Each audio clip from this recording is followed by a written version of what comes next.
कांग्रेस सांसद इमरान प्रतापगढ़ी ने महाराष्ट्र सरकार द्वारा शहरों के नाम बदले जाने पर अपनी प्रतिक्रिया देते हुए कहा कि जब सरकार के पास करने के लिए कुछ नहीं रहता तो शहरों का नाम बदला जाता है।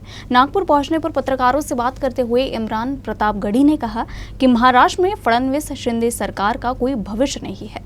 अगर अभी चुनाव हो तो परिणाम से साबित हो जाएगा। देखिए, जब सरकारें कुछ काम नहीं कर पाती हैं बुनियादी तौर पर जनता के लिए, तो फिर उनके पास ध्यान भटकाने के लिए और कुछ रह नहीं जाता।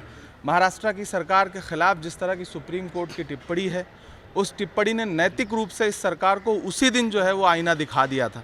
अब सरकार कुछ काम नहीं कर पा रही, विकास नहीं कर पा रही है, तो नाम बदलने की एक राजनीति जो देश में चल रही है उसको आगे बढ़ा रहे हैं। मुझे लगता है कि सरकार को नाम बदलने से ज़्यादा काम करने पर ध्यान देना चाहिए। ये सरकार कुछ ही दिनों की मेहमान है। आज चुनाव हो जाए महाराष्ट्र में तो इस सरकार को मुंह की खानी पड़ेगी। सरकार कहीं नजर नहीं आएगी, महाविकास आघाड़ी की सरकार बनेगी यहाँ पर। इस दौरान उन्होंने राहुल गांधी के हालिया बयान पर भी अपनी प्रतिक्रिया देते हुए कहा कि राहुल गांधी ने अमेरिका में न सिर्फ मुस्लिम उत्पीड़न की बात की बल्कि दलित और आदिवासी उत्पीड़न का मुद्दा भी उठाया। राहुल गांधी को सुनने के लिए विदेशों में रहने वाला बुद्धिजीवी वर्ग आता है। राहुल गांधी को विदेशी विश्वविद्यालयों में बुलाया जाता है। ये गर्व की बात होनी चाहिए, लेकिन भाजपा हर बार उनके भाषण को नकारात्मक रूप में ही प्रस्तुत करती है। नहीं, पहली बात तो राहुल गांधी जी ने सिर्फ मुसलमानों के लिए नहीं कहा है।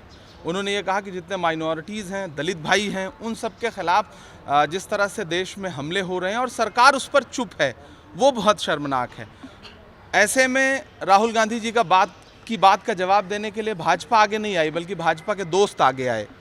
उन्होंने जवाब दिया है, तो जाहिर सी बात है, इससे आप अंदाज़ा लगा सकते हैं कि कितनी शानदार ट्यूनिंग है भाजपा और भाजपा की बी टीम के बीच में। राहुल गांधी जी विदेश में जाकर के जो बोल रहे हैं, किसी भी बौद्धिक तबके के बीच में जाकर के बोलने के लिए बड़ा साहस चाहिए। मैं राहुल जी को धन्यवाद देता हूं कि दुनिया के सबसे बड़े प्लेटफॉर्म पे खड़े होकर के भी वो जमहूरियत को, लोकतंत्र को और इंसानियत को बचाने की बात